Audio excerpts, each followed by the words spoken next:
across Kansas where I get to talk to parents, educators, superintendents, janitors, and I feel like I have a good perspective. I have a very good candidate, and Kelly is all about kids, and if Kelly wins, I will support her to be the best school candidate, school board possible. So whatever happens, I'm going to help the future school board members be the best school board possible. I will say that it takes at least 2 years to start learning budgeting process. We have a real critical time over the next 2 to 3 years as we get what are called ESSER 3, which are COVID funds. And so this is an important time in Osawatomie to be able to use those funds wisely. I know without a doubt that I have gotten lots of grief over the last 9 months over our masking process, and I will say 2 things. That masks are not the problem, the pandemic is the problem, and the other thing is everything that I've ever recommended has been not my opinion, it has been just the basis of the experts. So thank you guys for being here. Please get out and get as many people to vote. Thank you, Jeff. Next we have Kelly Daggett. Hi, can you guys hear me okay? With this mask on? Yeah, I'll pull it down back. My name is Kelly Daggett. I moved here the summer of '99. I have, between my husband and I, we have 5 kids. 4 of them have gone through the school district. The youngest one is a senior right now. I have volunteered with PI. I have done this ages, the school district here, moons and box stops at Trojan. I have put on book fairs at Trojan. For the longest time, I was called the crazy book fair lady with all the kids at Trojan. I run the Cub Scouts here in town, and I'm also the advancement chair for the Boy Scouts here in town. My son just did the end of January revitalization of the park last fall. I am a full supporter of seeing every kid in our district succeed in whatever path they want to take. I really just want to make a difference in all the kids' lives in this town. I love this little town. I came from Kansas City, big town. It takes about 2 years to get used to the sidewalks rolling up in the evenings. But I love this town, and all I want to do is just give it back. And I have nothing bad to say about this man. I fully respect Mr. Dorsett wholeheartedly in everything he has done for our district. Thank you. Thank you, Kelly. Next we have Heather Pogue. Hello, I'm Heather Pogue. I grew up in Olathe and moved to Osawatomie in about, I believe, 2006. I could be off by a year. I have twin boys who graduated from Osawatomie. They went on to college, very supported by Osawatomie with scholarships and things like that. The teachers just really embraced my boys growing up, which had everything to do with who they have become. And I too, my intention is just to give back to the community, serve. I also have a daughter who is still in the school district. She's 13, her name's Layla. And I'm very open-minded, very fair-minded, very logical. I have the ability to work well on a team and come up with, a mutual understanding agreement. I feel like I'm a good liaison. So if elected, I hope to serve well. Thank you, Heather. Our next candidate is Gordon Schrader, and Gordon could not attend this evening as he and his wife are quarantining at home while positive with COVID-19. They both have been vaccinated, but nevertheless have been quite sick out. So our next candidate is going to be Richard N. Fisher Jr. I think a lot of you know me. My name is Richard Fisher. I've been an attorney here in town for over 30 years. I was an elected board member of the Osawatomie School Board 367 from 2008 to 2016, so I do have board member experience. My daughters, Rachel and Rebecca, they attended the schools here and both graduated from Osawatomie High School. My wife, Kim, who I think a lot of you knew, she was a 1981 graduate of Osawatomie High School. I think a lot of you know that She passed away in July. She had a valiant battle against 12 years of breast cancer, and she finally lost that battle. But she was an Osawatomie High School graduate in 1981. She was invested in this community. I was invested with her with this community. I believe that with my experience being a previous board member, I'm a strong advocate of transparency as well as accountability. I'm a strong advocate for parental input. It seems like we don't have a lot of parental input anymore when we describe the policy board guidelines. Back in 2008, I think started in 2010, when Mr. French was the superintendent, it was a goal of mine, and I think Dr. Dorsett can affirm this, I think Marcia Adams can affirm this, because they were on the board at the time I was on the board, but we revised the board policy guidelines and handbook. That was one thing I wanted to do, and we did do that. So I hope that there's a strong, I appreciate your support, and I appreciate any comments or any issues that you may have, and again, being an experienced board member at one time. On the flip side, I have a Bachelor of Science in Education. I was licensed to teach in Kansas at one time. Even though I'm an attorney, I still have a Missouri Lifetime Teaching Certificate. Thank you, Richard. Next we have Shay Hansack. I took the, no, I think I can project. Well, given that I can project, oh, there we go. I took the 2 minutes seriously and the idea of introduction seriously, so I prepared information that I thought you might find relevant or you would like to know about me. So, although I did not grow up in this area, Osawatomie is considered home for my family. We love living in a rural setting and having our kids grow up in a small town community. I have 15+ years experience professionally in the environmental and health and safety fields as a consultant and manager. This career taught me how to work effectively with different personalities and under stressful circumstances. I learned to appreciate the benefits of good team dynamics and the 4 essential keys to ensuring ongoing improvement and success: communication, collaboration, compassion, and compromise. I can relate to the pressures of being a full-time working parent, but I've also been blessed with the choice of staying home with full-time to focus on my children.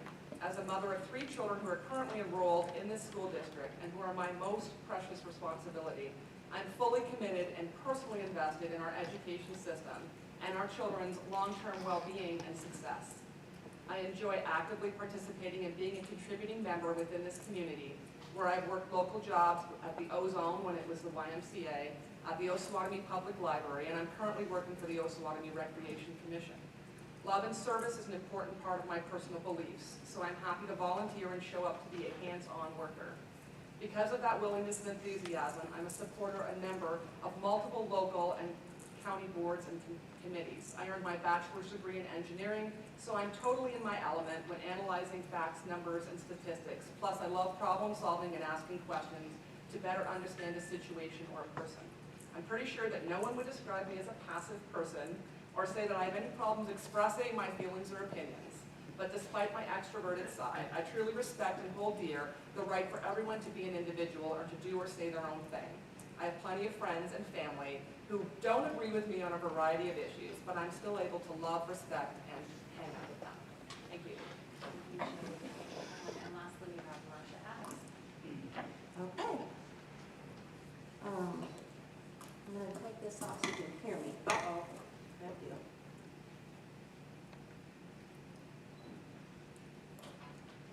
Okay, my name is Marcia Adams.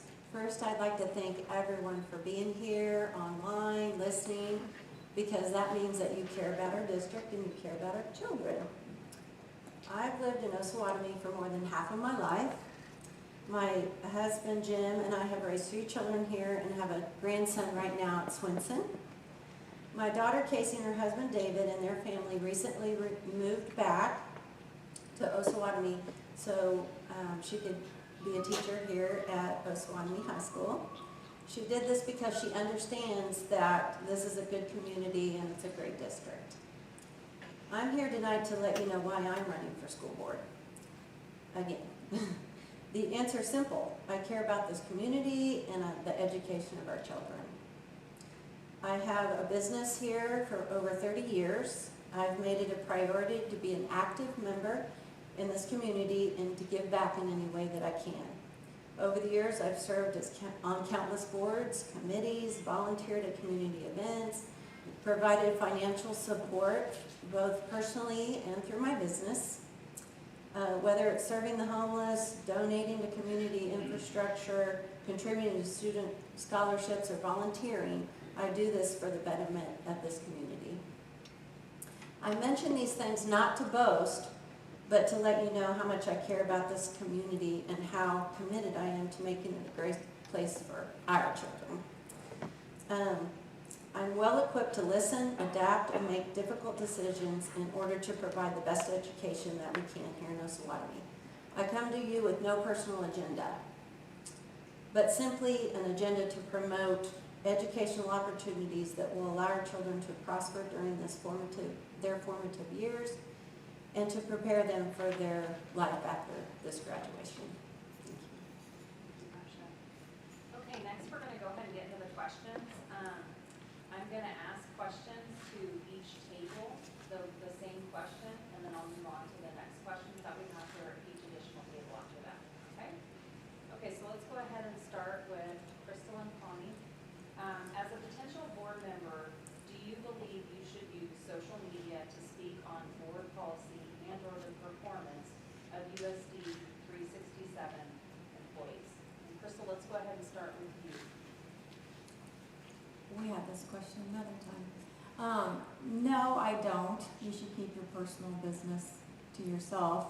I do use it to keep people in the know about things because that's a good way to connect, even though it can be looked at negatively. A lot of people use it, and if you keep your opinions off there and state facts, it's not a bad thing. I don't. That's a tough question, and I don't know. I'm sorry. Connie, can you please answer the question? Yes, it is not appropriate for a board member to post anything confidential. It's just not. I don't have any social media, so you don't have to worry about me posting anything. So. Okay, thank you both. Okay, next table. Across all industries, employers are struggling to fill vacancies with trained workers. What areas should the school district emphasize as a part of their efforts to help graduates be successful in the workplace? Let's go ahead and start with you, Jeff. Okay. I've had a change over the last 25 years of my goal for the Osawatomie. When I first started on the school board, my goal was I wanted us to be the best college prep school in eastern Kansas. And as I realized that this is not the role models that our kids had, and this is not a reasonable goal, I think that we need to have our kids have life experience through internships while they're in high school, have better opportunities with business partners, and I think it is really important for us to develop our business in our community so that our kids will want to come back. Not only are we trying to attract new people to come to Osawatomie, but we want our kids to come back and want to have them things offer them. Thank you, Jeff. Kelly, can you please answer the question? I think we're on the right path with the high school, giving them an opportunity to look into the cabinetry making, the metalwork, and the nursing programs that they have and the opportunities. I think we need to expand on this. I think we need to look at more of getting kids to internship with Bradley Heating and Cooling, getting them over there to the newspaper. I think we need to expand to just not college degrees, but a vocational program so we can get these kids enrolled in it. Thank you, Kelly. Okay, next, Heather and Richard. What can the district do to better recruit and retain its employees? Heather, let's go ahead and start with you first. Gosh, that's tough.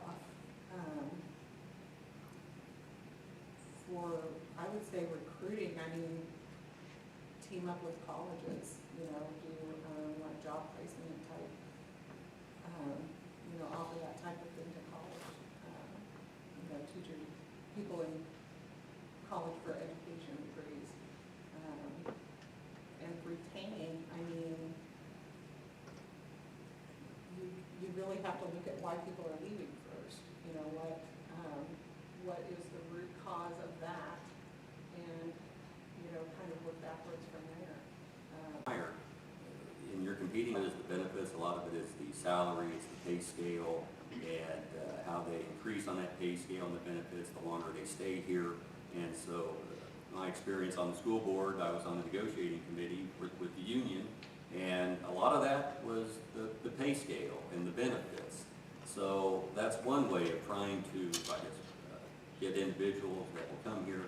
The second thing is, I think it's more of the building environments, the building environments, and a lot of that's up to the principals to perform or have a positive environment, a positive experience for those teachers. And if they don't have a positive environment and a positive experience, then those teachers are going to look elsewhere at another district. So that would be some things I would probably consider if I was elected on board.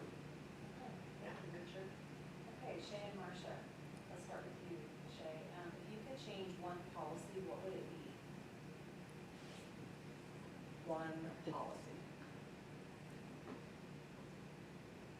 I guess we'll go for the big one at this point in time. It's the one that everybody is talking about, and I think it's an important one to continue to have discussions about, and it is where we sit with the pandemic and mask policies and testing and vaccinations. That is the biggest one that we're looking at right now in our school district. So it would be silly and irresponsible for me to say that's not the one that I would be looking at, to not necessarily change as in throw it out, but open up so that we can have better discussion, we can have better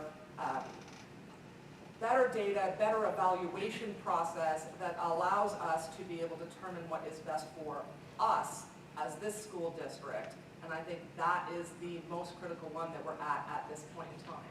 So it would be my priority. Thank you. Marcia? This is a really tough question because I cannot think of a specific policy that I would want to change right now. If I follow up with the policy right now with COVID, this has been like the hardest thing we've ever had to go through. And we've had to make decisions that have been difficult. I think that we continually look at that. We continually look at what we're doing. We want to protect our students. We want to keep kids in school. The main thing is keeping kids in school. When we were on remote learning last year, we had 2 to 3 times more kids failing because we weren't able to stay in school. So we did have to make some tough decisions to temporarily mask. And I mean temporarily because we have a board meeting coming up Monday, and hopefully the criteria will change and COVID cases are going down. So we're going to go with facts and figures, and my time's up. Thank you. Thank you, Marcia. We are going to go ahead and start back at the first table again, and this time we'll start with you, Connie. Describe your top 3 objectives if you are elected to the school board. My first objective, as if I was elected to the school board, is number 1, listen. There are a lot of people that are talking, and it seems like no one is listening. I want to hear from community members, I want to hear from staff, I want to hear from everyone. And I want to be someone who can hear what everyone is saying. I think there are so many wonderful, brilliant people in the community who have great ideas. I want to hear those and incorporate those going forward. So that's my number 1 priority. Listen. Connie. Crystal? Will you read the question again? Sure. Describe your top 3 objectives if you are elected to the school board. I'm definitely a big supporter of parents and teachers and administrators. So those are my top 3 things I try to work on. They're not always the best for me, but definitely with parents feeling comfortable to come and ask me questions that I can relay back to the board, and that way everybody knows what's going on, because a lot of times people are in the dark. So, and the teachers, they need to be able to come to us too, and we're here for them. That's our main goal. Thank you, Crystal. Okay, next question, Jeff and Kelly. What compelled you to run for this position? And let's start with Kelly this time. Okay. What mainly compelled me was, it seems that there's a lot of changes going on in this district, but a lot of it has to do with the whole COVID thing. Put that aside, there are more changes that need to be made. Dealing with Cub Scouts and Boy Scouts, I hear a lot of complaints from a lot of parents and a lot of kids. And it all seems to be the same, there doesn't seem to be a good communication anywhere. They don't feel like they have a voice. Programs are getting dropped, nobody understands why they're being dropped, they're not getting appropriate answers as to why they're being dropped from the school district. I wanted to be able to get in here and help these parents have a voice and be able to get things heard and get things done that are more, they're better for the children than what we have now. There are some things that need to be changed with our kids. They've lost programs. Our kids don't have watchdogs at the elementary school, and parents are upset by that. The dads had fun with it. The kids loved it. But nobody got really told why it got dropped. Just that it wasn't allowed. I've had kids tell me they're not happy with the drama program being dropped, like it got switched over in the middle school. There's a lot of things that the kids are upset and they don't understand why, and nobody's giving them a true answer. So I thought, you know what? I'm gonna throw my hat in the ring. This is probably the next step to give back to my community, and I'm gonna help these kids and these parents. Thank you, Kelly. Jeff, can you please answer the question? I love Osawatomie, and it's been a great community for my family for the last 30 years. Like I said, we're retiring, and our desire over the next 15 years is to make Osawatomie as good a city as possible. If that's through the school board, I feel like I have assets and knowledge and a wide range of experience from many different inputs. If it's not on the school board, then I will be working through other areas. I'll stop there. Okay, thank you, Jeff. Okay, Heather and Richard, your question is as a candidate, what are your top 3 education policy issues? And Richard, let's go ahead and start with you, please. Well, I think one of the questions that was asked earlier about what we can do in education-wise, I think we look at more vocational ideas for education. I think that's one of the, as Dr. Dorsett said, he changed his mind over the years that, a college prep education I think, to expand that to not only college prep, but vocational prep too. And I know we do have some kids in vocational programs. I think when I was on the school board, I think Superintendent Gary Frenchby started that program because we looked at that. At Topeka, I think when we went to some board meetings in Topeka, there was that strong discussion about how we should look at vocational aspects too of education rather than just the college prep. So that would be one of the goals I would have to expand that also. Absolutely, I agree with that. On-the-job training programs, you have, nursing homes in Miami County that need CNAs. I mean, that would be an excellent way to, get people started in a career right out of high school. Actually, still in high school, they could do something like that. So I agree with the vocational training, emphasizing that over, well, not necessarily over college, but just as, they're both equally as important. Okay, next question for Marcia and Shay. As a potential board member, you will consistently be required to work with others. Do you consider yourself a team player? Marcia, let's go and start with you. Oh, I love this question. I would say that yes, I'm definitely a team player. Owning my own business, we're always a team. We work hard to reach certain goals. We collaborate on things. I'm a big sports person. I know how teams go.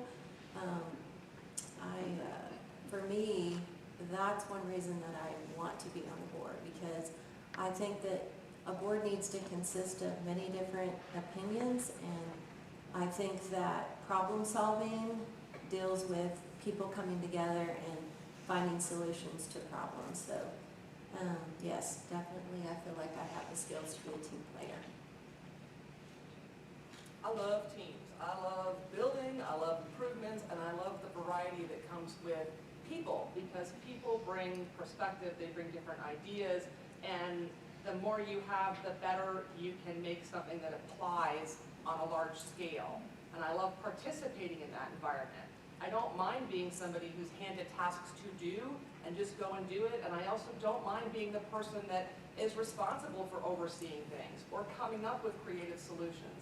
I think that teamwork creates an element where everybody gets an opportunity to do something that they are potentially good at, or an opportunity where they can learn something new and progress and improve. So I'm a big proponent of teams, and especially in a community environment when there's so many elements that you have to try and maintain or take a look at or try and accomplish.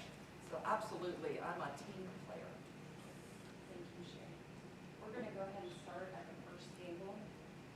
So Crystal and Connie, your question is, how do you plan to involve residents in decision-making processes in our town? And Crystal, let's go ahead and start with you first. Well, back to parents being able to come to us. I mean, you have to be there for them. You have to be willing to listen to them, take their information back. You have to let them know that you are there, that they can come to you at any time. But I think people do a lot, but feel like their needs aren't met or nobody's listening to them, as someone else said. That would be a goal of mine. I feel like I do it now, but I want to do it on a bigger spectrum, and then be able to relay stuff to the other board members and be able to come to a decision about it. Thank you, Crystal. Connie? As each board member is given an email address, I would love to hear from the community. They can send me an email. I do not mind giving someone my phone number. A lot of people know where I live, and just come to the front door and we can sit on the porch and have a glass of tea and talk about things. That I am a very social person, and I love interacting with people, especially on one-on-one conversations and getting to know that person. So I look forward to, my family gets upset with me because we go to the library to pick up a book, and it's like a 20-minute ordeal because I have to talk to everybody. So I love to talk to people, and I welcome communication from the community. Thank you, Connie. Okay, Jeff and Kelly, your question is what is Osawatomie's biggest asset? And we can start with you, Jeff. Our biggest asset is right now. We are at a really critical point in our schools. We are at a really critical point in our city. And what I want more than anybody is for everybody to be willing to invest right now, both with sweat equity and their tax dollars, to make our community better. And it truly is an investment that we are really on a cusp of dwindling away or really making our community better. So the people and the opportunity, and I hope we can get together. Thank you, Jeff. Kelly? I think the biggest asset we have is everybody in this town. I have never seen a town before, I mean, my mom lives in small towns. I've never seen a small town before that comes together like we do. I remember all of us came together and we had a benefit right in this room for Andy French. And I thought it was the coolest thing in the world that this whole town came together to support this kid. He was a graduate of Osawatomie, he had a medical problem, whole town came together. I think with our new Osawatomie Pride that we've got going on, and with our partners in education, I think the whole town and the whole community can pull together and make this a really phenomenal town, even better than what it is right now. Thank you, Kelly. Heather and Richard, your question is what would you consider your strength as a potential school board member? And we'll go ahead and start with Heather. I am able to work well with the team. I am an advocate for people. I'm not afraid to, speak up, even if it's the least popular opinion. And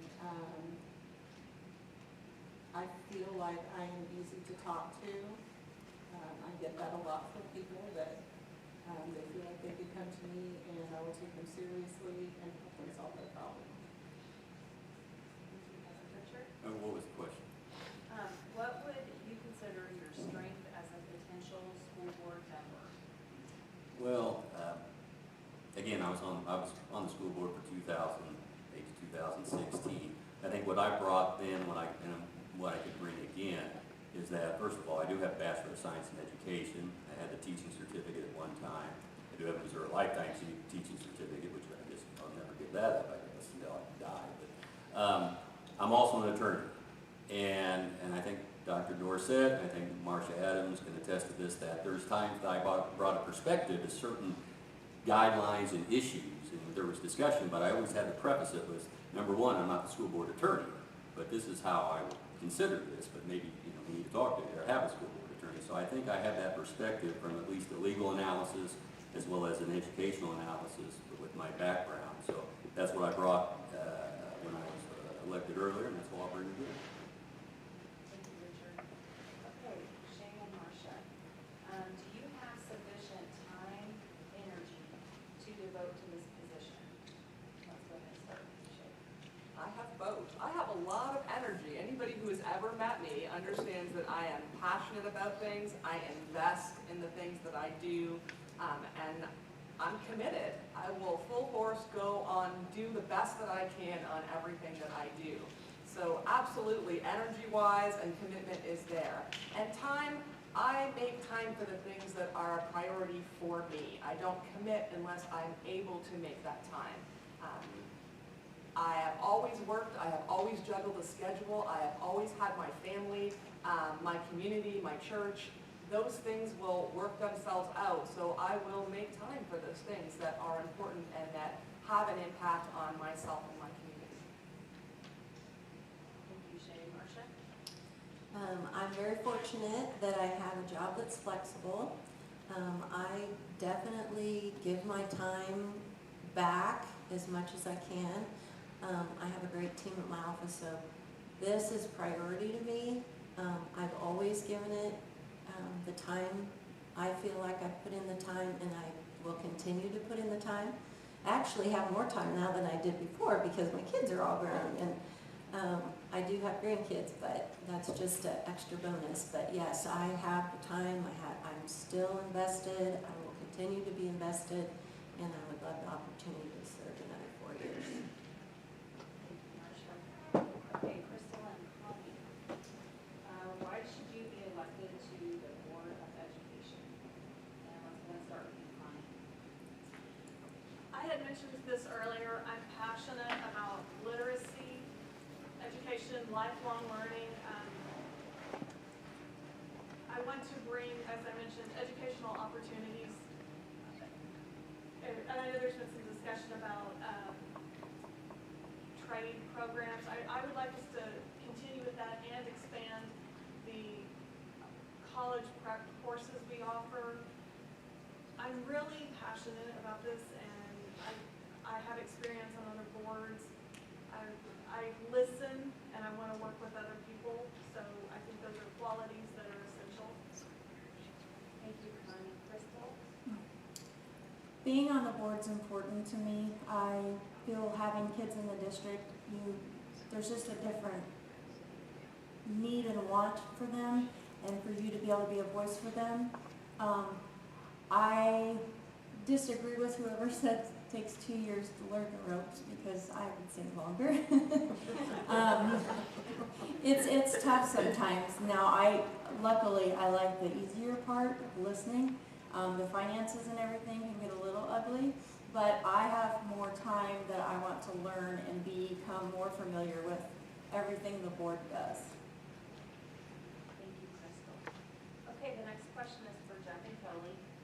And the question is, how would you work to make either the city or school district better? Again, we're not looking for the easy, better transparency or informed people or vision for the future. We want concrete examples. So Kelly, let's go ahead and start with you. Okay, repeat the first part of that. Okay. That's a long question. I know, that was a long question, man. Okay, how would you work to make either the city or school district better? Do you need the quotes too, or? No, I don't need the quotes too. That's what lost me. Okay. I think running for the school board, to make this school better, I think we need to get back to actually listening to what the parents want and what the students, especially the high school kids. A lot of them, you know, juniors and seniors had a college fair today, and it was, we had tons of kids that didn't even go to our school. And I was, well, yeah, that's what it is. I don't know what to tell you, it's a small town, everybody pitches in when you can. But I think we need to go back to listening to really what the parents want. I think somewhere along the way, when programs started getting cut, we kind of lost track of voices being heard and what parents actually want for their kids in this district and where they want the district to go. And I think that's really what we need to do, is start listening to the parents. Jack? I'm going to answer not city or school, but city and school, because right now the city and the school are working very well together. There are not a lot of businesses in Osawatomie to help pay our tax basis, and so the city and the school are the way to fund most of our project. And right now they're working very well for fixing up areas around the Cole Sports Complex. When the city was talking about a new swimming pool, which was going to be $2 to $3 million, the school was able to get about a $1.5 billion swimming pool and have $600,000 paid for it because we are a lower income school. So there are things that can be improved within the city by using the school. And by both of them working together, there's an efficiency of money that they can help each other out. The city has been very good for the school in terms of helping provide us things that we need. Okay, this question is for Heather and Richard. What is your vision for education in this community? And let's go ahead and start with Richard. Oh. I think I've kind of answered that. That's kind of my vision, so I guess I'll just leave it at that. I've already answered that. That's my educational aspect. Probably just continuing to try to attract the best teachers that we can and looking at other educational aspects and from top down.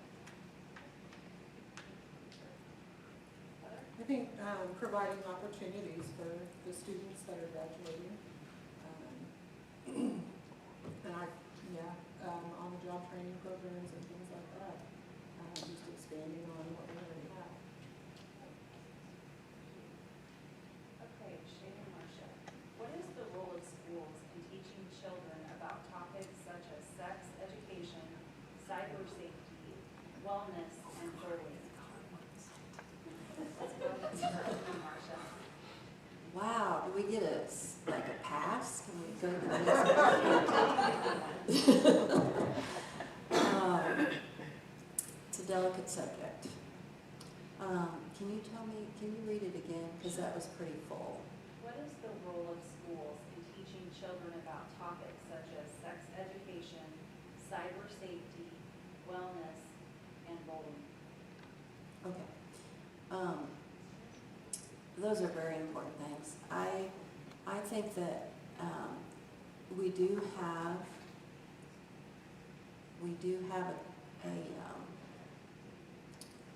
let's say, we should teach them about those things. Cyberbullying especially, there's a big problem with that in our world right now. We deal with it in insurance.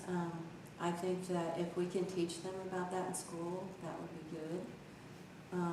Sex, we've been teaching about that in health classes forever. It's a sensitive subject. I think that parents need to know what we're teaching. I think the curriculum should be transparent. Bullying is a huge problem. I think anything we can do to educate kids on that topic is very important. It should not be happening. Wellness. Wellness is huge. I think that there could be more of that taught in schools. I think that there's so many misunderstandings about what wellness is. In fact, Casey, my daughter, she's has a master's in wellness, and so I've listened to a lot of it, and there's a lot of toxins out there. There's a lot of things that we could teach kids about being healthy, living a healthy lifestyle, mind, body, soul. I think that that would be a great curriculum. That's all.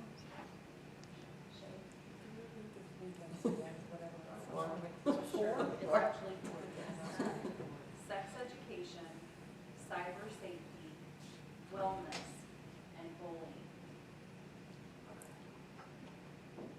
I think partnership is the key on this one. I think that educational system is a great forum in which to introduce or do information in a neutral fashion.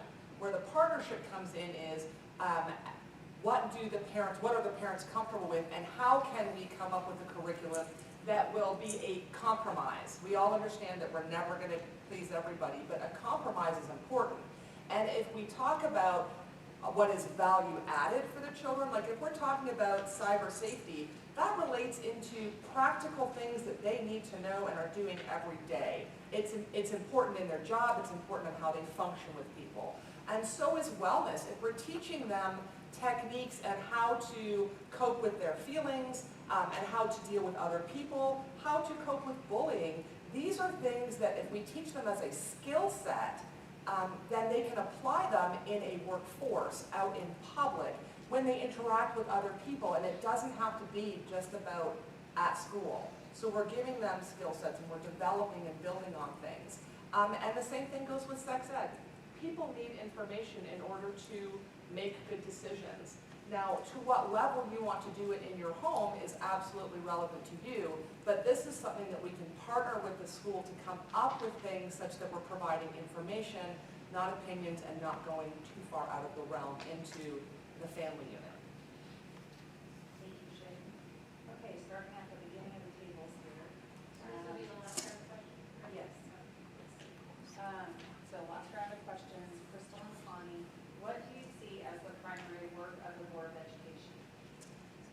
Did you say worth? No, what as the primary work of the Board of Education? Work. Work. Worth? Yes.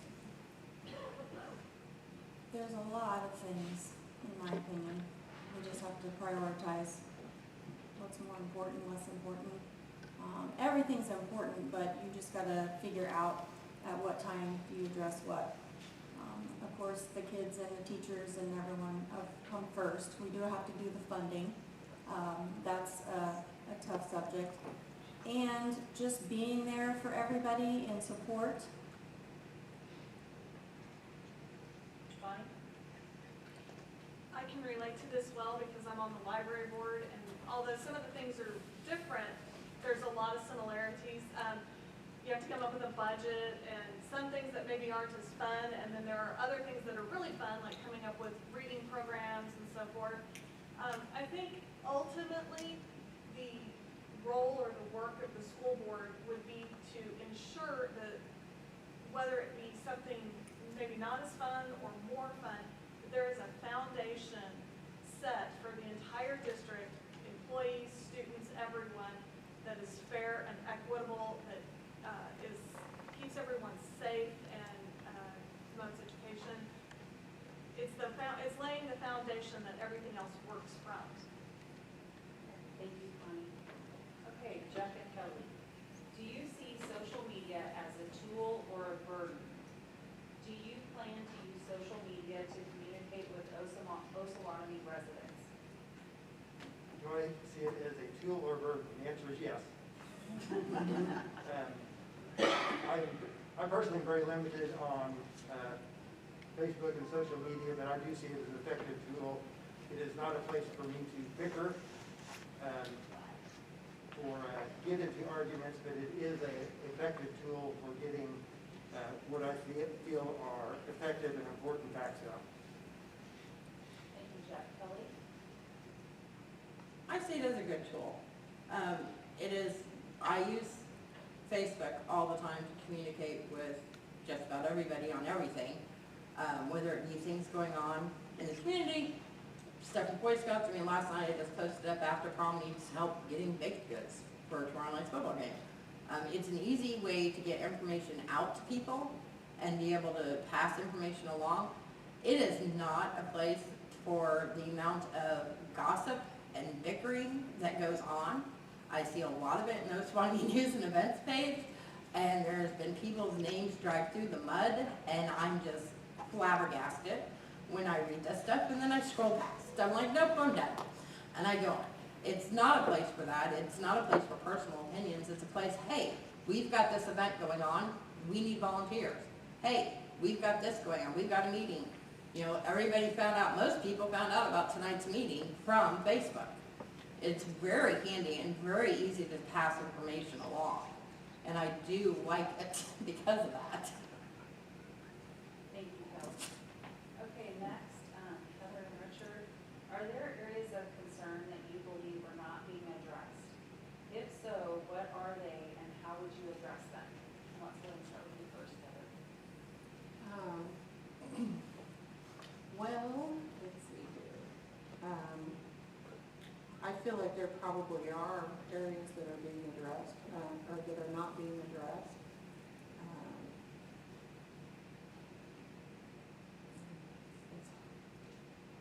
So many things are going through my mind. I think that well, I mean, obviously the pandemic and the way that it's being handled, there's so many, varying opinions on that. I really can't think of anything specifically right now. Richard.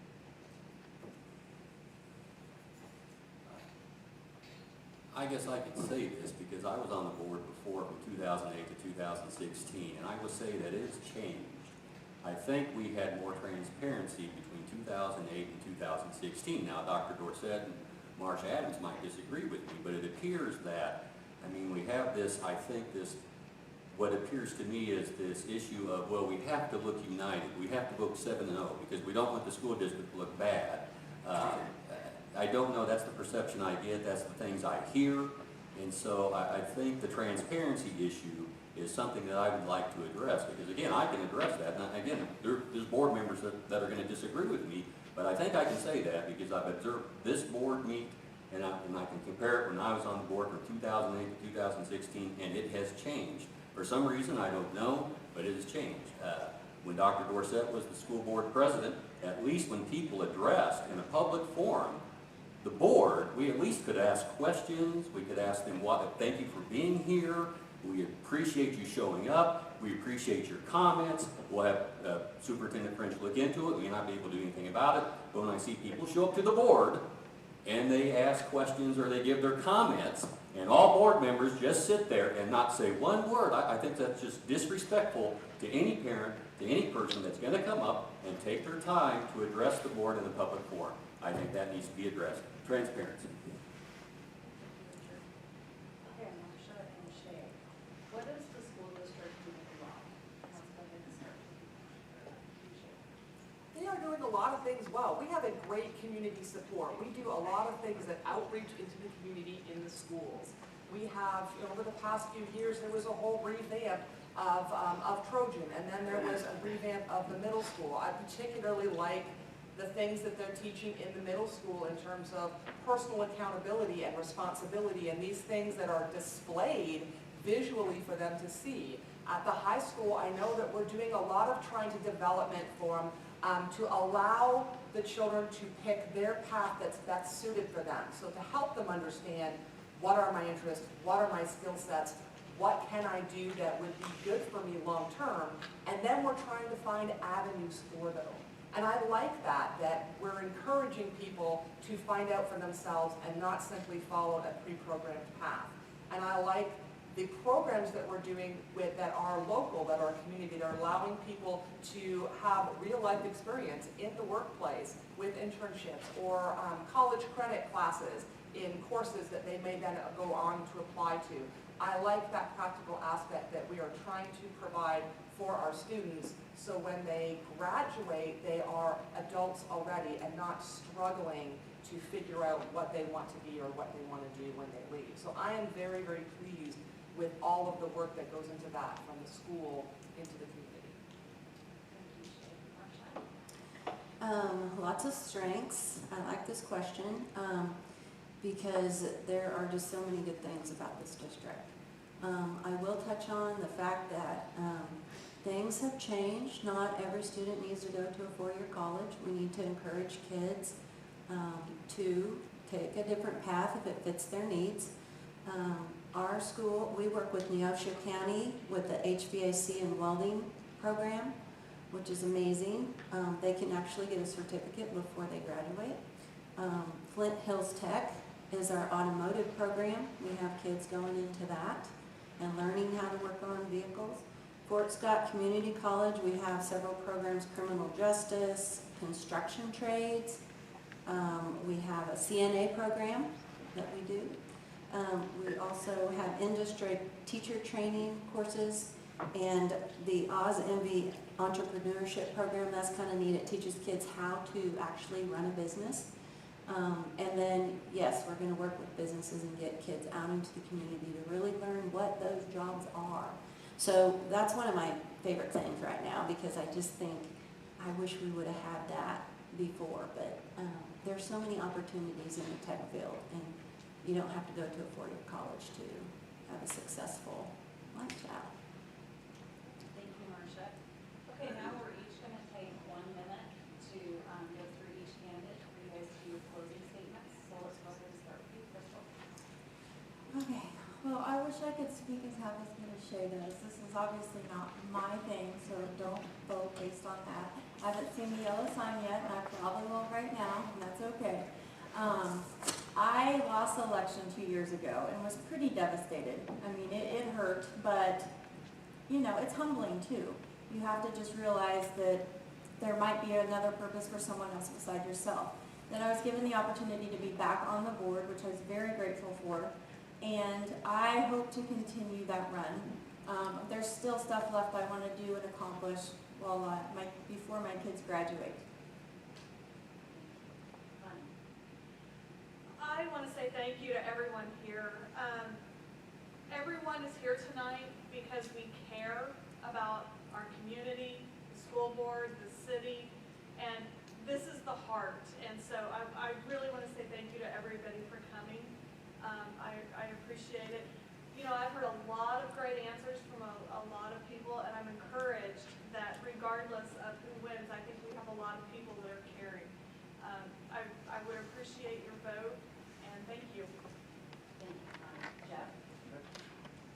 I would like to thank all of our educators for a really tough year and a half. We are not unique. As I've worked in these different communities around Kansas, I have a sister who's a teacher in Oregon, a brother teacher in Montana, my daughter teaches in Missouri.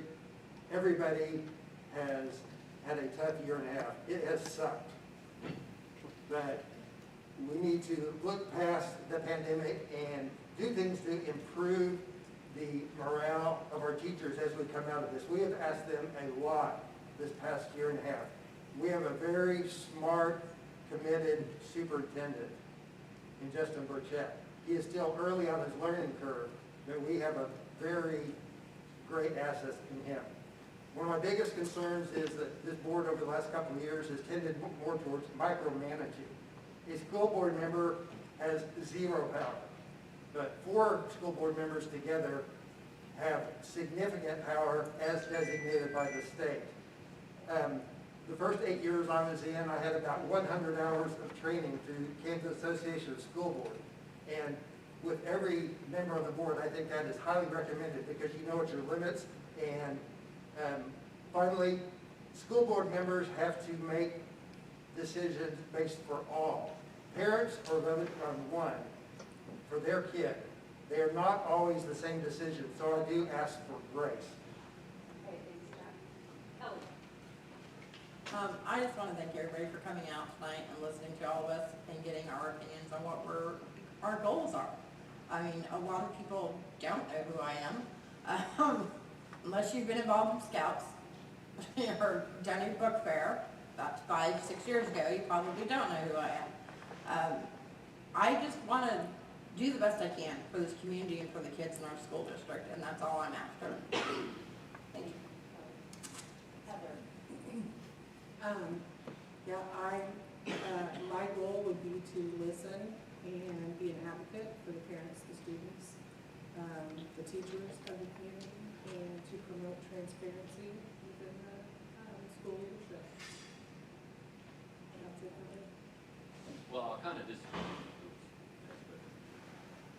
I remember when I first got elected, Dr. Dorsett said the same thing to me. We don't micromanage, but yet it looks like we take a hands-off approach. And when you take a hands-off approach, then policies and guidelines become chaotic and they're not followed. They're not. We don't have any accountability. We don't have any integrity. I'm a strong supporter of accountability and integrity. And I don't say not micromanage. I don't say not to take a hands-off approach, but there's. It seems there's the appearance now that, as Dr. Dorsett said, well, we can't micromanage, but it seems like we have more of a hands-off approach now where there's no accountability. And so that's my perception of the board. That's what I've listened to. That's what I've heard people in the community tell me. I told them that if I'm elected again and serve on the board, I'm a strong advocate for accountability. I'm a strong advocate for integrity and not board complacency. And that's what it appears that it's been the last couple of years. And again, I can compare that from being on the board from 2008 to 16 to now. I don't know how that happened. I don't know how that occurred. But I also look at, and we talk about budget, we look at the programs, there's going to be difficult choices to be made. And that requires strong leadership and guidance. And if I'm elected, I promise you I'll try to make those decisions, and I will take the input from patrons and the parental input in support and advocating for board policy guidelines. Shay. I am a social person. I am a chatter. Anybody who knows me knows that I like to talk, but I like to talk because I like people. I like learning about them. I like listening and learning information. I am a constant absorber and sponge of things going on around me. And so I want to be involved. I want to be able to talk with people and know what's going on and help. That's my primary thing. I want to be involved to make a positive difference and to help. And I think that people know me in a variety of circumstances. They're able to approach me and talk to me, and I can interact and deal with people from all sorts of different levels of whatever, authority down to social economics. I don't care. I'll go to anybody. I'll talk to anybody. I'll listen to anybody. And I think one of my strengths is my ability to speak, to be heard, and my willingness to stand up for people who are not comfortable doing that, that would like for somebody to speak for them. And I think that people trust me to be able to do that. And I hope that that would be coming across and people would trust me with that responsibility. Okay. Well, if I'm elected, and I hope I am, I'll continue to keep my focus on students and their future and a variety of opportunities that we provide here in Osawatomie, such as the technical college opportunities, but also to push them to meet kids where they are and to get them to their highest potential. It's been a terrible, difficult year. We've had to make tough decisions. However, being a board member, in my opinion, is not about one single policy or a temporary mandate or micromanaging. It's about student success and school finance and policy development and oversight and listening to the needs of parents and students. That's what we're here for. Finding solutions, supporting our teachers and our administrators that we have put into place and empower them to do their job. I believe that our district has amazing teachers, administrators. Paras, should we talk about paras? They are amazing. They pour their heart and soul into their jobs. And I think that we may not agree with everything, but I hope that if we keep kids as our primary focus, that we'll continue to improve and to grow. And I'd appreciate your vote. Thank you. All right, thank you again, everybody, for coming, and a really big, extra big thank you for each of the candidates that is up here in this hot seat. It's not an easy place to be, so let's give them a big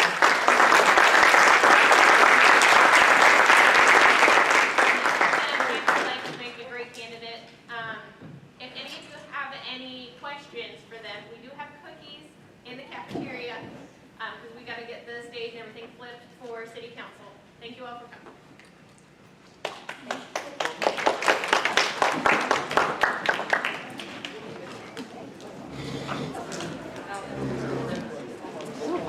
you.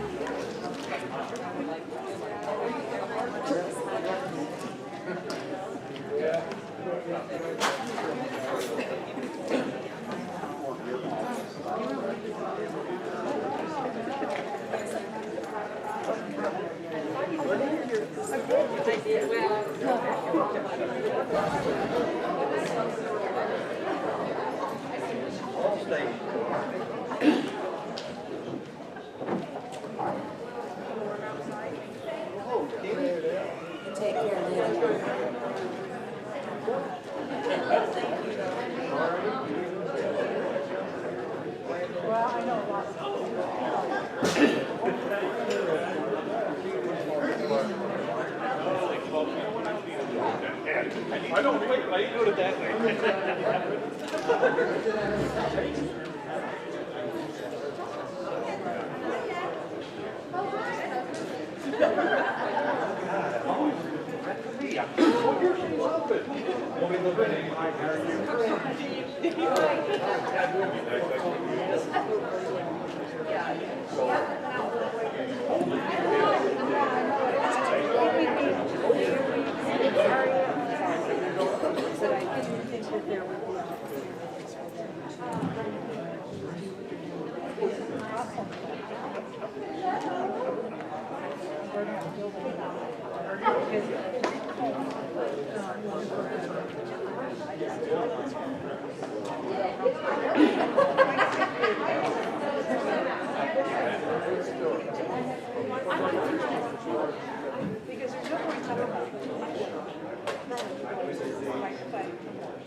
I am reasonable. It makes sense.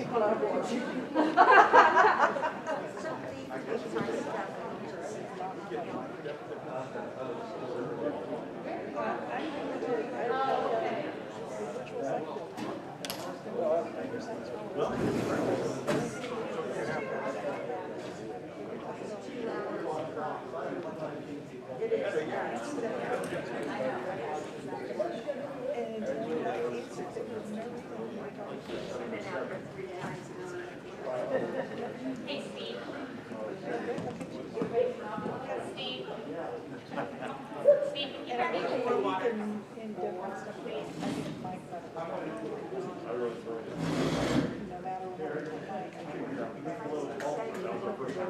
We're in this. We can maybe have an after party.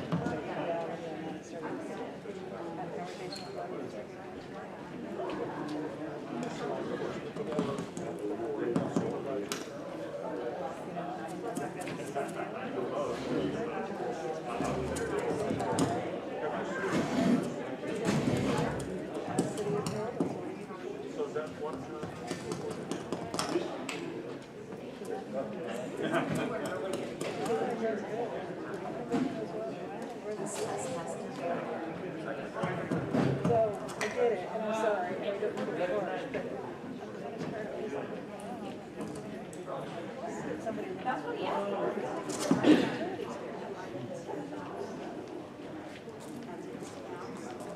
Young Miller Cove. I think I'll see some snowflakes.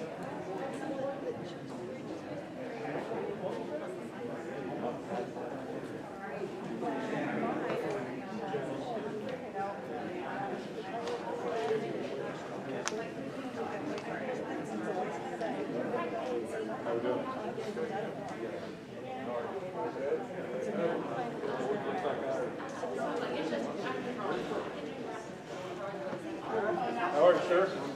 Good.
second, and the rest time is out of time. Steve, I want to eat the balance.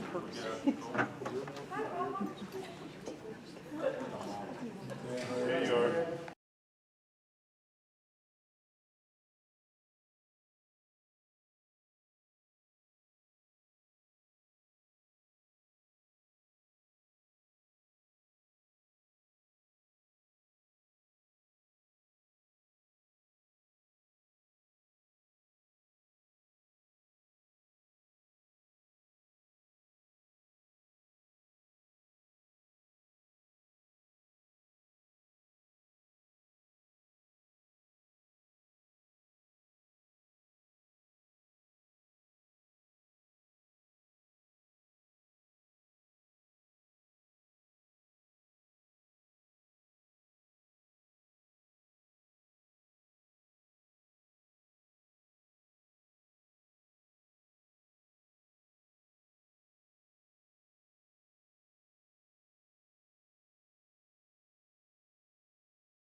Everybody, thank you, welcome back.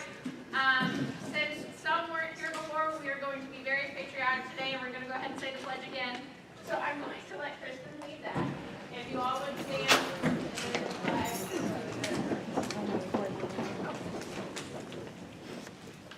I pledge allegiance to the flag of the United States of America and to the republic for which it stands, one nation, under God, indivisible, with liberty and justice for all.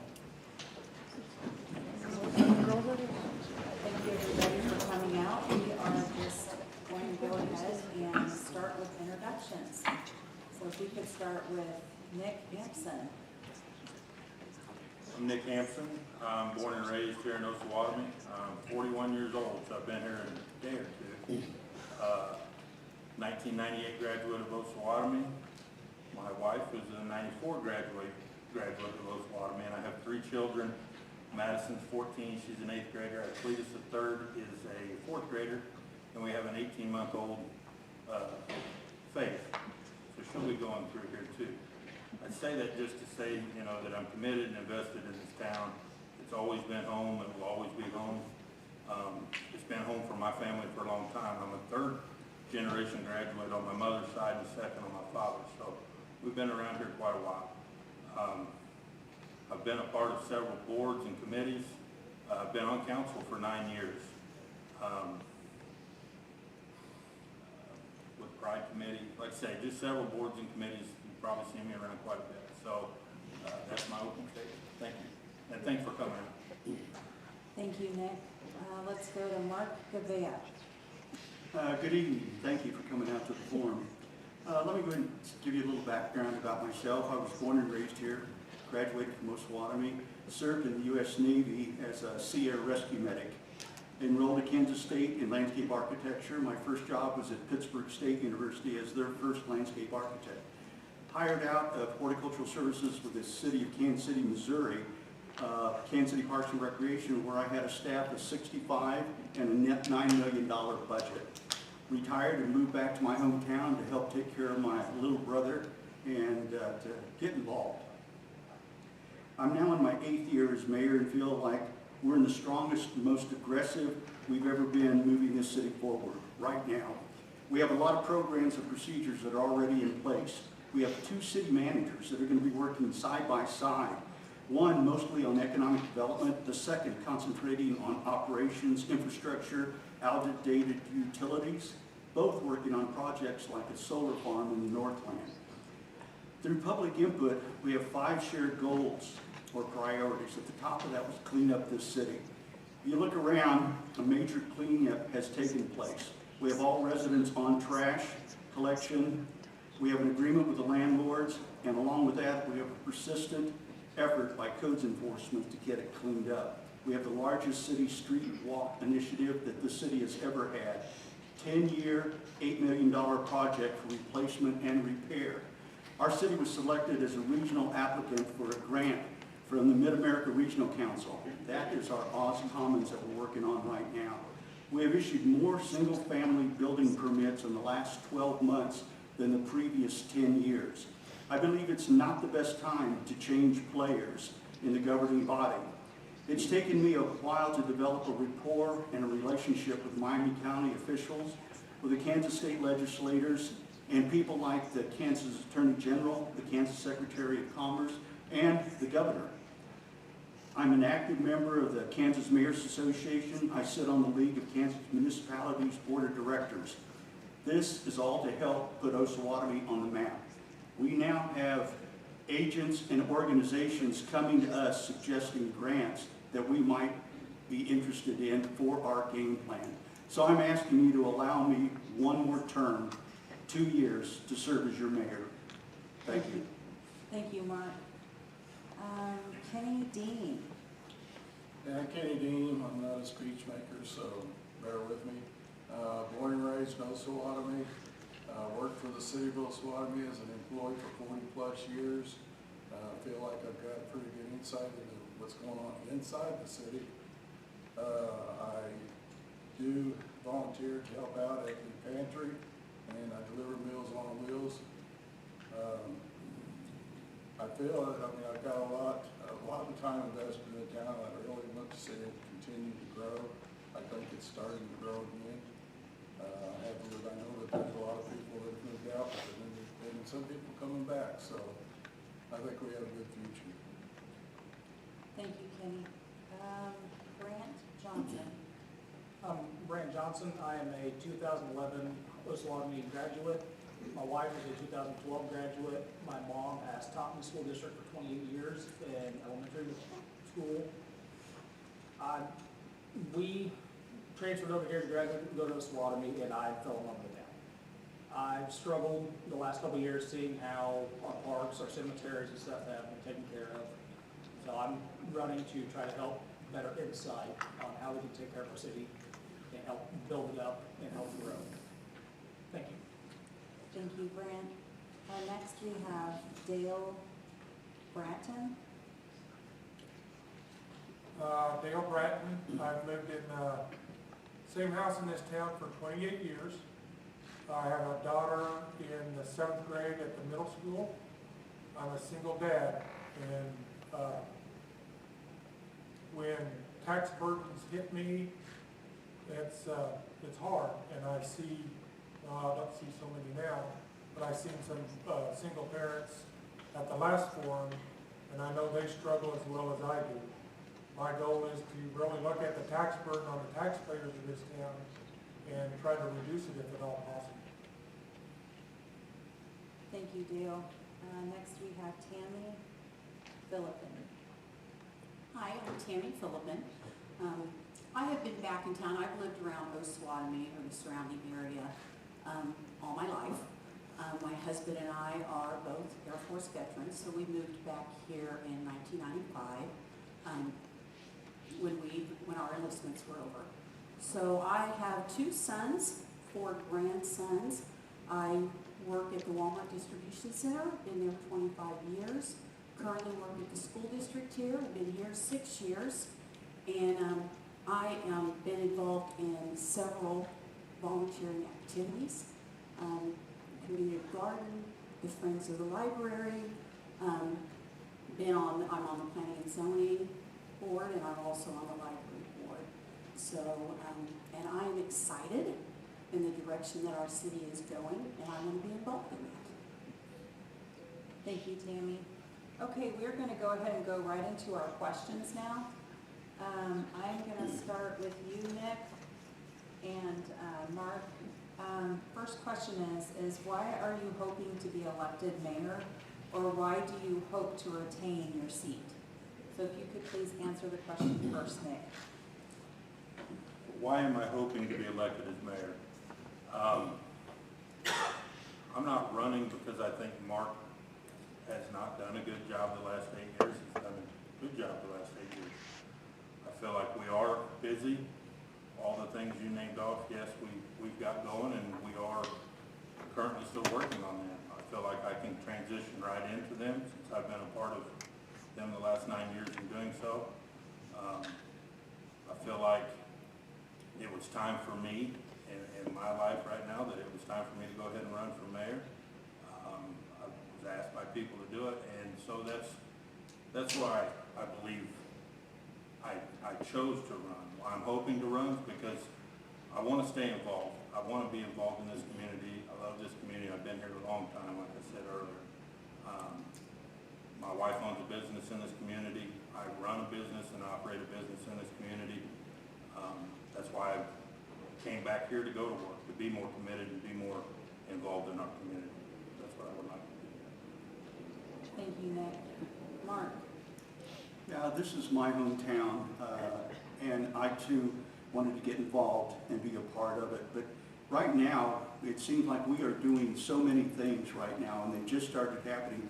And like I said before, you know, it's taken a while, and there is a learning curve, whether you're on the council, whether you're on the school board, or whether you're mayor. It's not as simple as it may seem. It took me a while to develop all these relationships and rapport with these people that are helping us now. They come to us and make suggestions. You know, we've had suggestions for the trail, we've had suggestions actually for Oz Commons, and there's through contacts that we've gotten those. And I'm just asking for one more term, 2 years as your mayor. I think I've been here long enough, but like I said, one more term is what I'm really asking you for. Thank you, Mark. Okay, the next question is for Kenny and Brant. Do you believe that the city and school district should work closer? If yes, how would you propose they do that? And if no, why not? Let's go ahead and start with you, Kenny. Yeah, I believe they should. I think we've actually started doing so. It'd be very good for the city to be able to share stuff with the school district in order for them to run better and also for us to run better. We need to express an interest in our town so that maybe those students graduating there will want to stay here or at least come back here, and that should help everybody grow. Okay, thank you, Kenny. Brant? I agree, I say yes. Ever since the school district took over the ballpark from the city, the ballpark has been horrible. It hasn't been mowed. We've got citizens volunteering their time and their efforts to mow and clean up our ballpark. Our football field, our practice field looks great, but our ballpark is where the community truly spends their time in the summer. The kids get down there to play at the park, it's horrendous. I actually worked for the city as a stint right out of high school, and I was on the mowing crew. My job was taking care of the ballpark, and that was our prime joy. Osawatomie is a big thing. Football is not very good. Basketball, they do okay, but their big suit is baseball. Baseball and softball. The complex has struggled ever since the city put in a lot of money revamping it with the school district. I'd like to see them work together, just so that way our school district can get a little bit more funding as well, possibly out of that, and they can just build a better relationship and help each other out. Thank you, Brant. Okay, the next question is for Dale and Tammy. Everybody has a reason for running for office. What's your one big reason? And it can't be, I want to help people. We all do that. So let's start with you, Dale.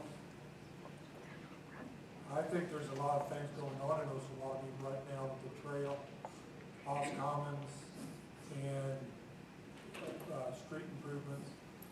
I think we're going to need some good problem solving and open-minded thinking and discussion to get all these projects done at the lowest, best possible cost to the taxpayers. I'd like to be a part of that. Thank you, Dale. Tammy? I am a big supporter of volunteerism. I've been that way since I've come to town. I've spent years doing it. I like the direction that our city's going. I love, I'm excited about it. I want to be a part of it. So yeah. Okay, thank you, Tammy. Okay, next question is for Mark and Nick. What do you feel is the most significant difference between you and the other candidate? And let's go ahead and start with you first, Mark. What was that, the difference between? Yes, what do you feel is the most significant difference between you and the other candidate? Does age count?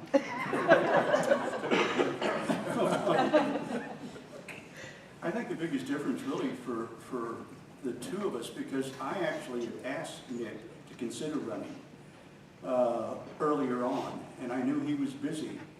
But right now, like I said, I have developed a good rapport with a lot of people that can help us. A lot of people at Topeka, a lot of people that are mayors, a lot of people that are on the governing body of the league. And I think those contacts will actually help us in the long run with all of the efforts that we try to do, the grants that we're going to be asking for.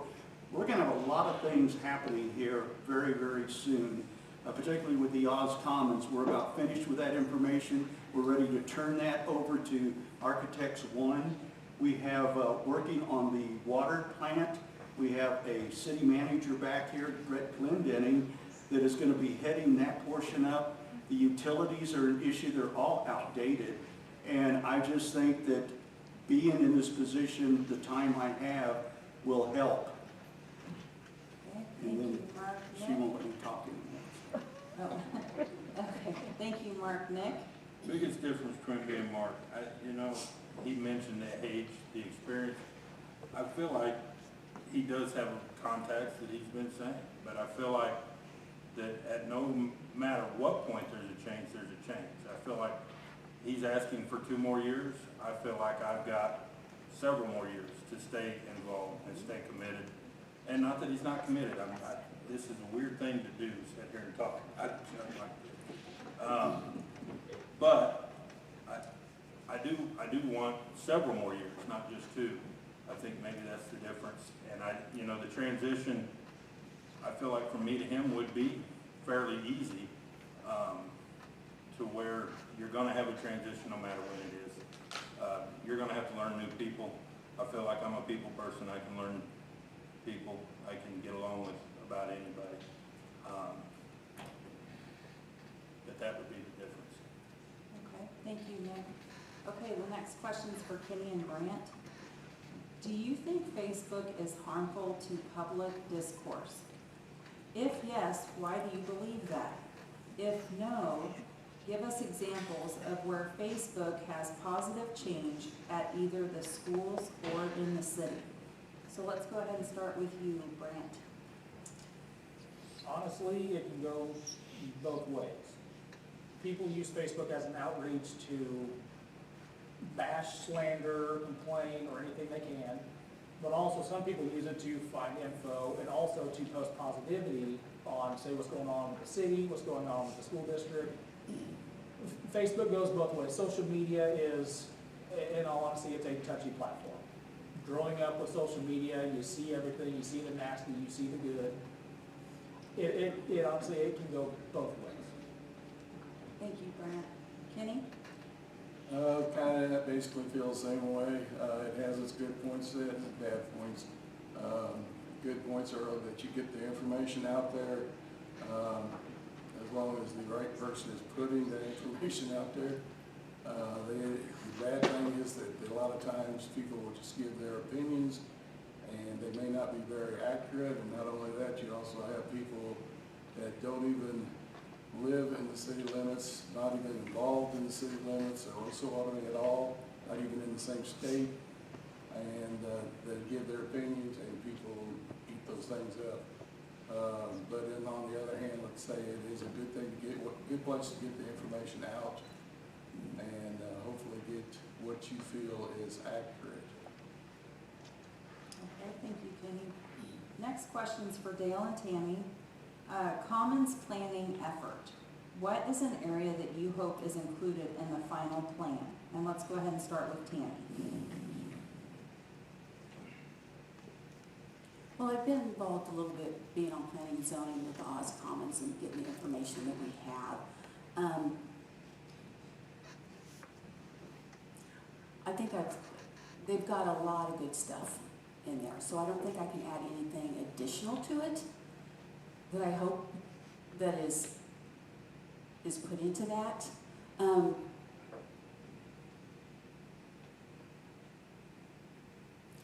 We talked about events, you know, places to have events. I would really, really like to see our park improved.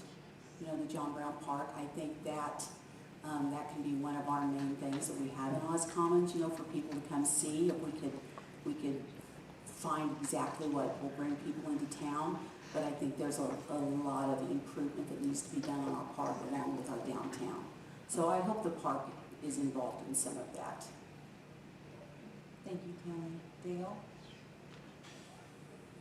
Bottom line is, this town's got to get people here to shop, to spend money. And if it's through the Oz Commons, whatever project it is, and I'm sure whoever's sitting in the chair that I'm trying to get will work their best to decide what's best for this town, to get people here to spend their money. That's the only way this town's going to survive. I mean, we can't rely on taxpayer money to get everything done this town needs to do. Okay, thank you, Dale. Okay, this question goes back to Nick and Mark. How have you prepared for a role as a council member? Have you attended city council meetings in the past year, and how many? And let's go. Just skip that question. Nice. Well, I do whatever one I pick, I gotta ask. Okay, what would you consider your strength as a potential council member? And let's go ahead and start with Nick this time. Okay, what would be my strength? I believe my strength is the ability to listen to people and to talk through problems with them. It may not always end the way that we want, as far as, you know, I keep hearing Dale talk about the tax dollars. The tax dollars are things that none of us want to do. None of us want to raise taxes. But we have to invest in this community. And now, like Mark's saying, it's the time. There's money available, there's things available that we can capture by matching grants and matching our own tax dollars for it. But I think my strength would be able to talk to people and listen and, you know, talk to the citizens, the businesses of this community and try to get their voices heard and opinions warranted on council and through the city council. Okay, thank you, Nick. Mark? I think mine probably is experience, knowledge. Like I said, I did have a $9 million budget with Kansas City Parks and Recreation, so I've seen the big picture, and now I'm seeing smaller pictures as we go along. You know, another thing the mayor does is make contact, promote the city. Now, I've chosen an odd way, maybe with pictures, but you know, you'll be surprised how many people across the state of Kansas have seen those pictures. We've had people come to town because of those pictures. And I know people take it personally. They think it's about them and how they look at that particular time. But most of the public are really looking at what's Osawatomie doing. You know, I was just elected Kansas Mayor of the Year. You know, I did the same thing that all the other mayors did.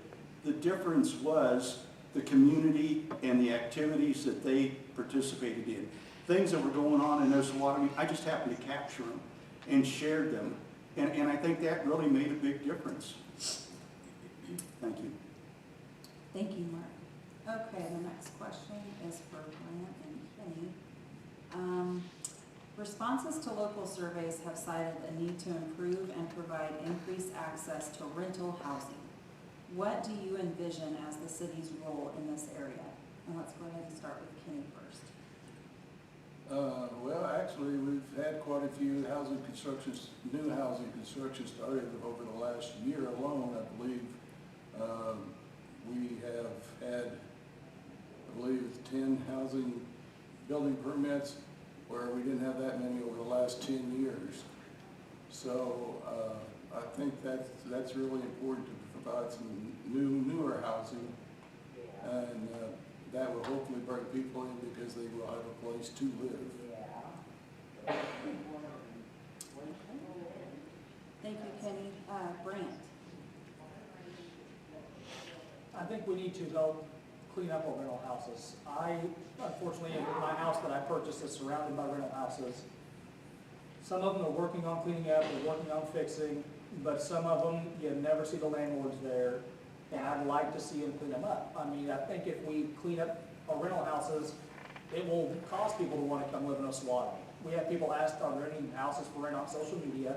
And a lot of people say, no, they're disgusting, they don't take care of them, they don't fix them up. I'd love to see either some new ones come up, people build new duplexes or something like that, or just clean up the current staff that we have so we can get some new faces and get some new people in town.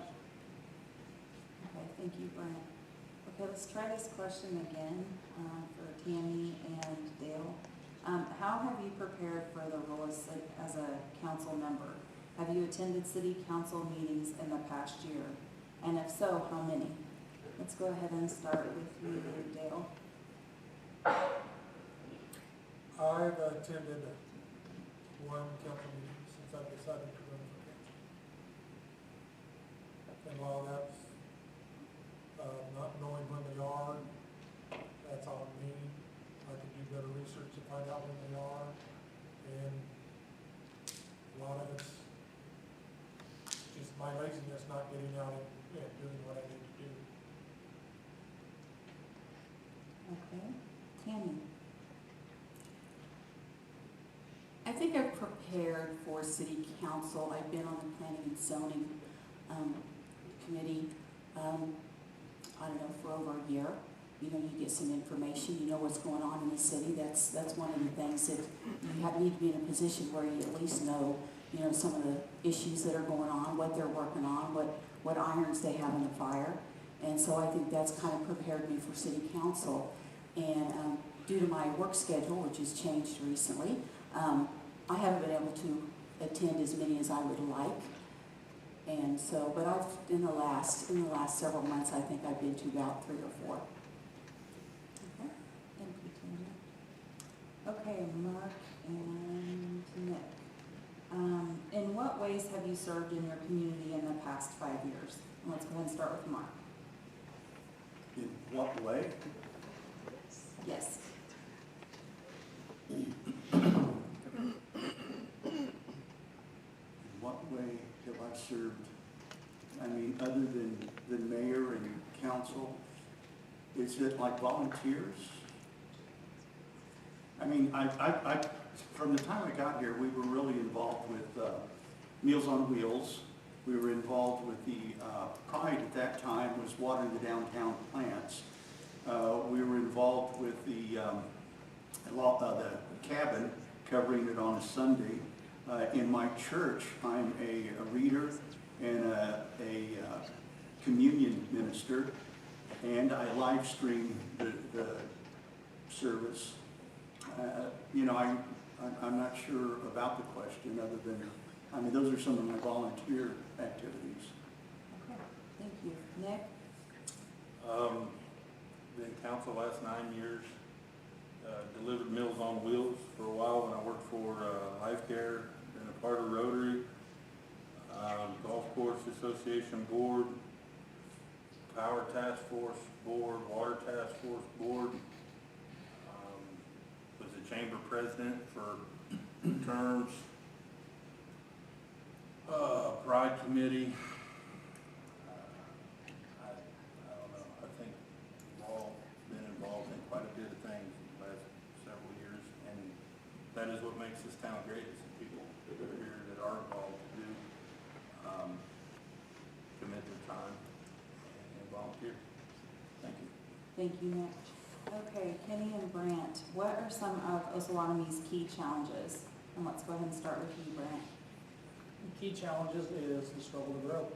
That to me is the biggest one. I'd love to see our community grow.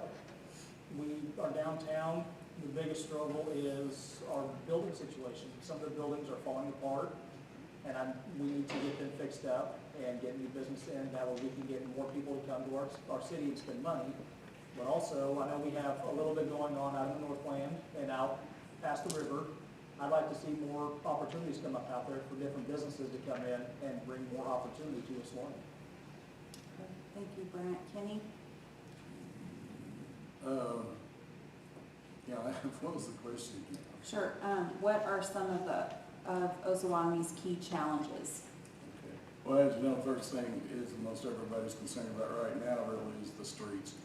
We need to get them replaced or repaired. Replacement would be much better, of course. There's also a thing coming up with as Mark hit on here a little bit ago, the water plant is going to need some serious changes made in it up there. It's outliving its usefulness, basically, so we're going to have decisions there.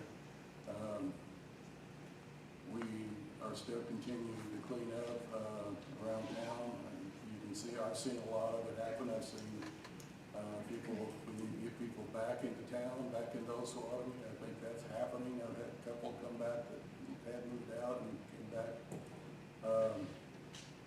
It's just, we need to promote ourselves. We just need to get that done.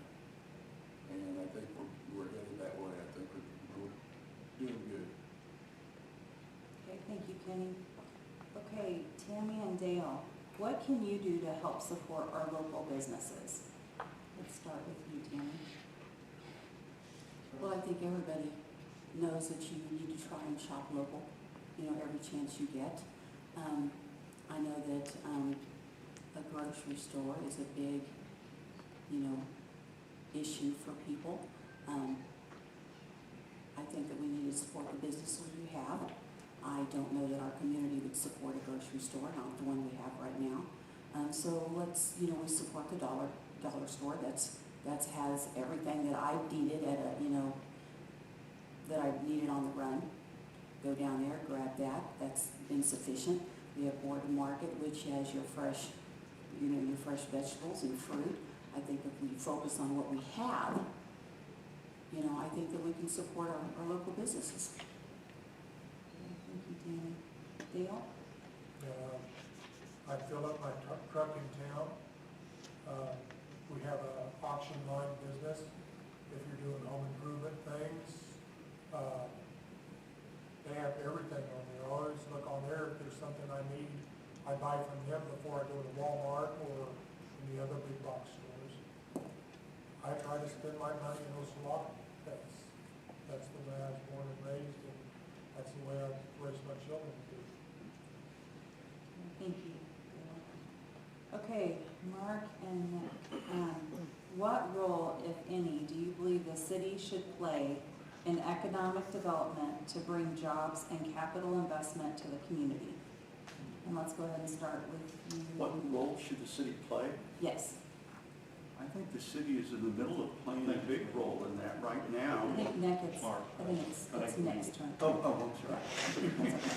I think the city plays a huge role in economic development in the city and bringing jobs. I know that we've been close to getting a few businesses here in the Northland. I know Janet Travis County, she's helping tremendously with economic development. It's definitely a need. It's what we need to do. We need to get some more businesses and some jobs here in town. But as far as what role, the city should play whatever role they can in helping to get them businesses and jobs here for our community. Thank you. Thank you, Nick. Mark? Like Nick said, the city is playing a huge role, and I think they should, working with the Miami County Economic Development, they have brought us places for years, and everything that's come our way, we search it out and we look and we see, will it fit? We try to make it fit. We're working on 2-3 things right now that will bring people, business, money to Osawatomie. Some that are still in the networks that we really can't say a whole lot about. But Osawatomie is in the middle of doing a lot of things, this Oz Commons that we've got right now is an opportunity. I don't know if any of you, if all of you have gone down, but that's an opportunity to go ahead and put your input, what you'd like to see in Osawatomie, in the downtown. Part of that is not just the downtown, that's to tie in the Flint Hills Trail to the downtown. Part of that is talking to the state hospital on putting a mountain bike course on the south side. How do you get there? You have to cross the Asylum Bridge. So some of that is working on that to attract people here. You know, this Flint Hills Trail, we've not mentioned it much today, but that's been a big, strong attention getter. I've got these trail magazines now, and you're seeing Osawatomie and Flint Hills. I've got friends from the city of Kansas City, Missouri that know about the Flint Hills. They talk about it, they ask about it. So I think we're in the middle of it, and we're doing it. Is that red or is that yellow? Okay. Yeah, thank you. Thanks, Mark. Okay, Kenny and Brandt, how do you plan to involve residents in decision-making processes in our town? Let's start with Kenny. Well, I think the best way is to really try to get them to come, get these citizens to come to the meetings. Don't just depend on what other people tell you that they think they heard. Get them excited, get volunteers to do stuff. You know, a lot of the stuff that we do, we can't do just on our own. Volunteerism is probably one of the biggest things that Osawatomie does do.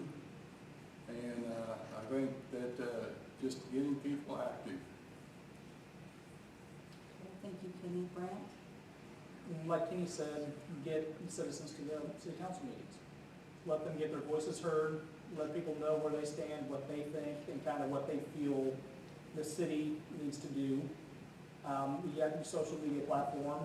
A lot of people post their opinions and what they think is going on. I do see some posts about the city, about some things that they're trying to do. They let people be informed, but it's one of the deals of get the citizens to the meetings.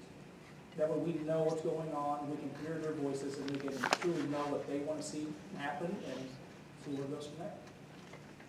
Thank you, Brent. This is for Dale and Tammy.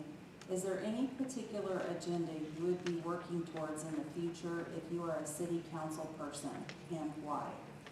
Let's go ahead and start with you, Dale. I guess my agenda would be what's the best for the citizens of Osawatomie. And what would it take to bring people to town to see what we have to offer? Tammy?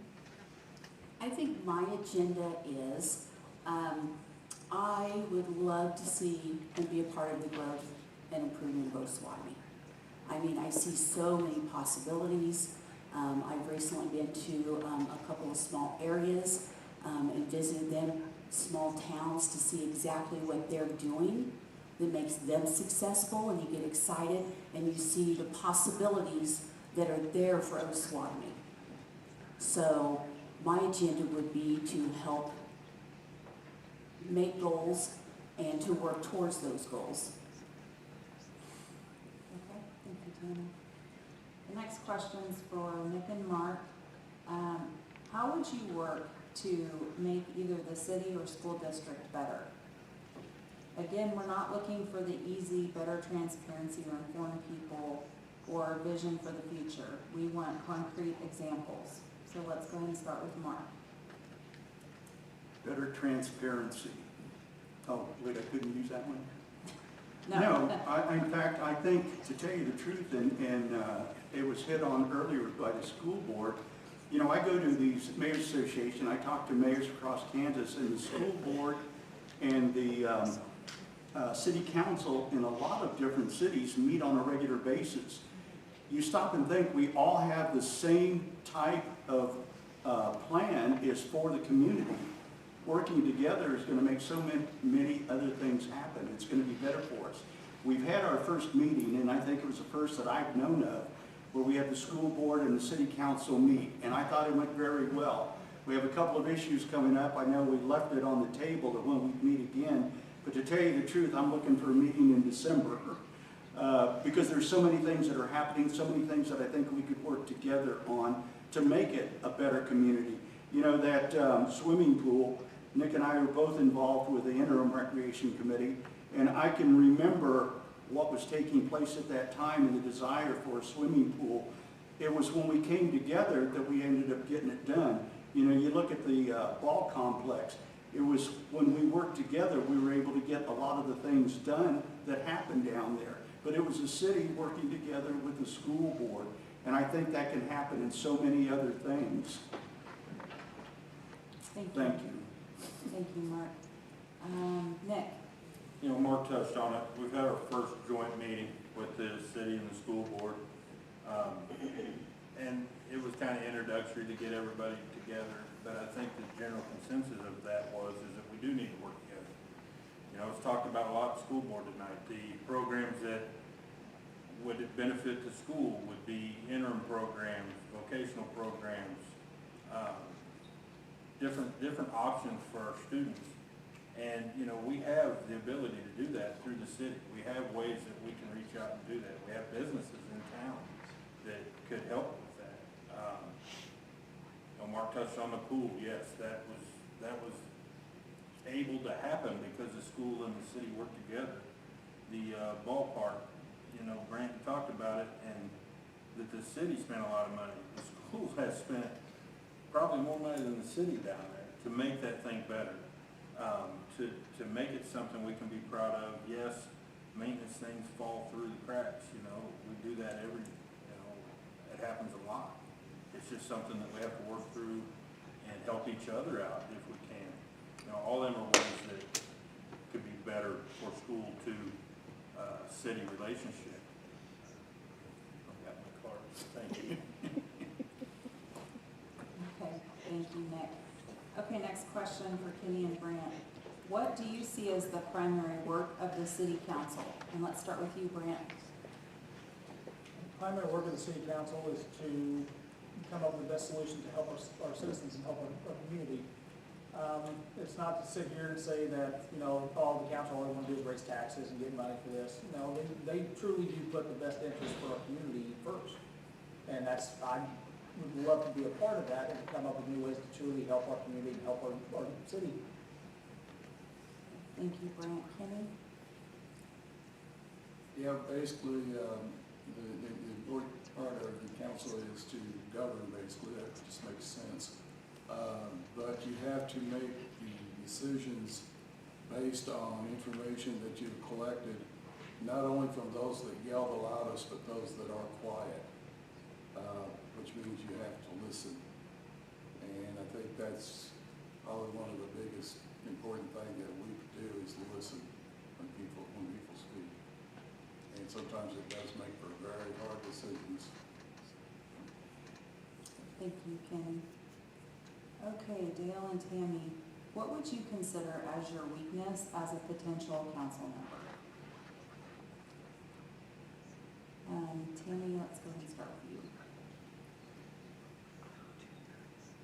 I think that probably the weakness is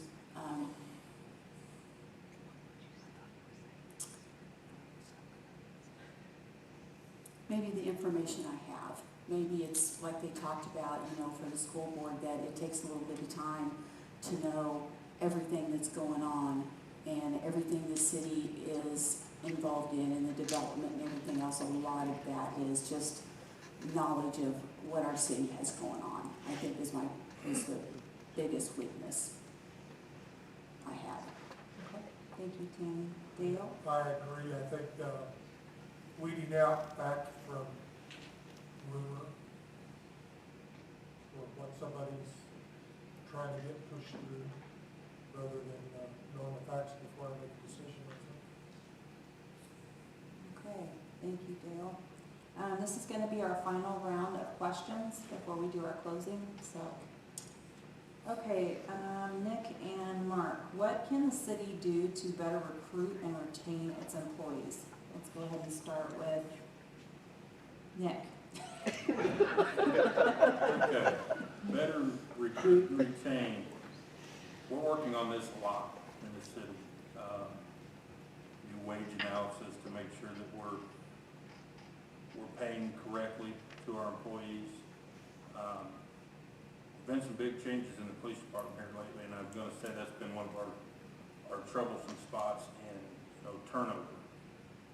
We're talking about KPNF, which is Kansas Fire and Police retirement benefit. So it's salaries and benefits, help retain employees, recruitment. I mean, people, I feel like if you work for the city of Osawatomie, there's some benefit to that. You're at home. You're your hometown person. You're here. And we just really got to push that, and like I say, just be competitive, salaries, benefits. Yeah, that's what I've got. Thank you, Nick. Mark? I think we have started working on not only recruitment, but retention. I started and I didn't finish. We've been working with the school system. We've been working with the superintendent, talked to the president about how we can use possibly some of the high school students in the city. If we could start them off in the summer, if we can start them off in an internship, if we can tie that together maybe with a junior college, I think we have a lot of potential right here. I think looking in the future, no, not everybody goes to college anymore. There are people out there that are bright, intelligent, and wanting to work, and maybe don't want to go to college, can't afford to go to college, can't go to college. But if we can tie that in with the school, just internally, we just hired an individual, a young man that had been working summers. He's gone on to school, he had gone on to school, graduated, now we've got him back as a full-time person. And we're training him and we're grooming him. To me, I think he could be our next public works director. To tell you the truth, he could one day maybe be our city manager. And I think that's the direction we maybe need to look. That's another reason for working with the school board, looking at some of our young people and what they can do.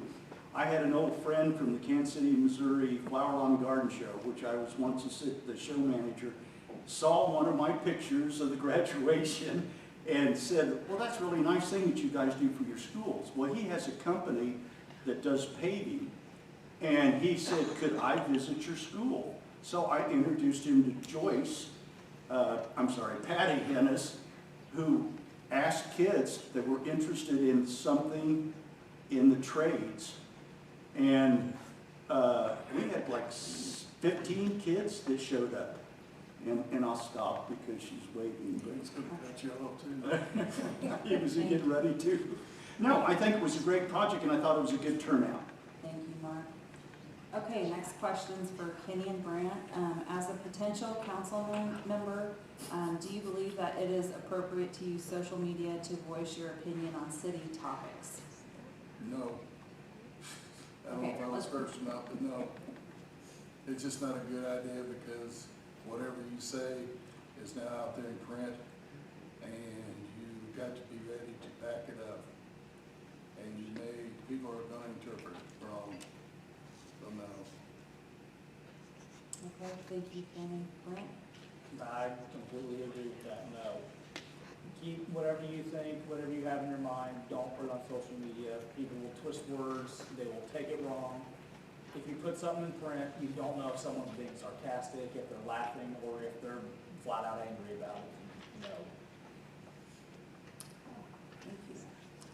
Okay, our last question for this evening is Dale and Tammy.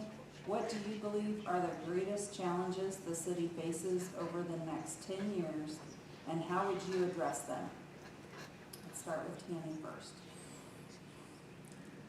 I think our greatest challenge is probably the growth of, it's the growth of our city. I mean, bringing people in, and we've talked about the pull from, the other communities get from us, but I think the growth of our town is really what we needed to focus on the most, and I think we're on a track for that. So yeah, I think starting out baby steps. I mean, we've got several goals that we've got, maybe ones that are further down the line, this is where we want to be, but then we have some that are, that are here, and then we have some that are more recent goals that we want to reach.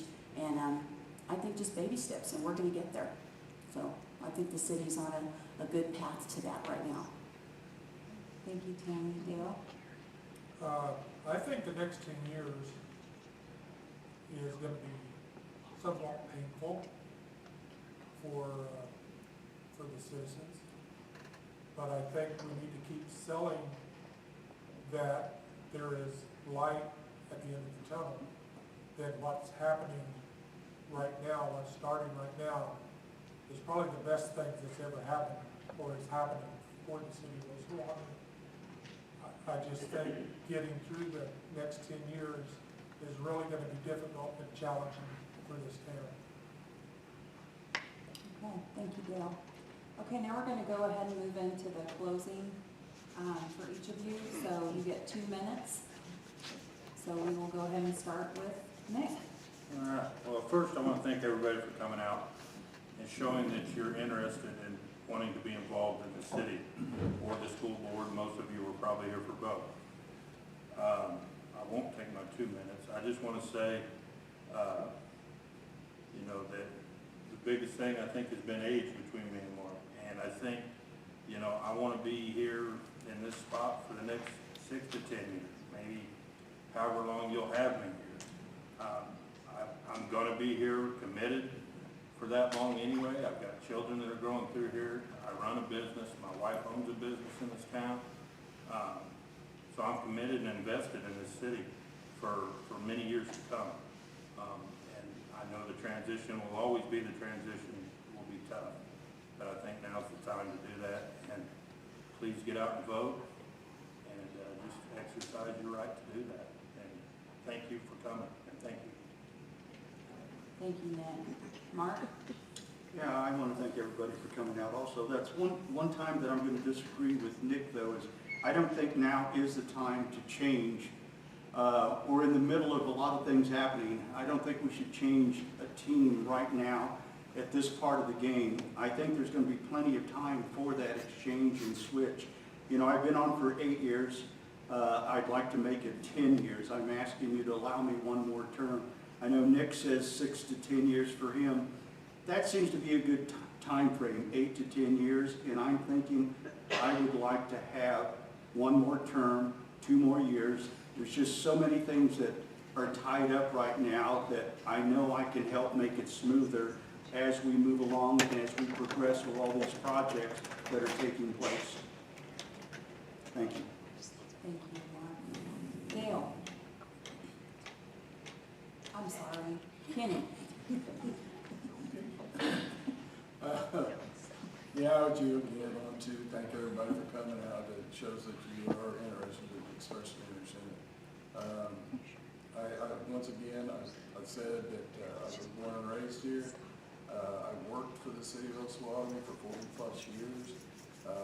Left when I retired. I was out for a year before I ran for council again, and been here now finished up just 4 years. I would like to, there's several things that are coming up that I would like to be involved in, one of them being the water plant, because I used to work up there, so I know those problems. I just don't want to see, I want to see this town dry. I don't want to see it, as I once put it, dry up and blow away. And that's it. Thank you, Kenny. Brent? Again, thank you guys for coming out and giving me this opportunity to speak. Like I said, I graduated from here. My wife works here in town. My business that I work for is located just south of town, but we're still considered city limits. I just would love to have the opportunity to help voice my opinion and help kind of offer my thoughts, process and stuff on what the city has going on. I'm committed in the city. I help a very good friend of mine who owns his own residential heating and cooling business in this town. I work for him. We do a lot of work in the city, and I would love to continue to work in the city, but on a bigger level, and to be able to help on the bigger project. Thank you. Thank you, Brent. Now Dale. Again, I'd like to echo everybody. Thank you for coming out tonight to listening to us. Even if you're online or however we're doing that, I'd like to thank everybody for watching there. I would like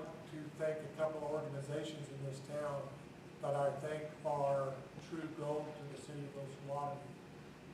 Number one being the Pride Committee. My God, you guys work your rear ends off. I am very impressed with what the Pride Committee does for our community and our town. And the food pantry. You both serve a tremendous asset for our community. And I thank you all that's involved in that. Thank you, Dale. Tammy? I am absolutely committed to the improvement and growth of the city of Osawatomie. I have a passion for volunteering. I put everything that I have into it, and I have every intentions of representing the ward that I'm running for with integrity and purpose. So I hope those will get out and vote, and deadline for registration is the 12th of October. So if you're not registered to vote, please do that. Okay, thank you, Tammy. I'm going to turn it back over to Carrie. All right, and I will also thank everybody for coming this evening. Everyone who joined us online, Justin and the school district for letting us having it in your auditorium, the Osawatomie Police Department for showing up this evening. Thank you, Dave. I would like to say that the Miami County Republic is going to be having their candidate interview questions this next Wednesday in their print on Wednesday, so check that out.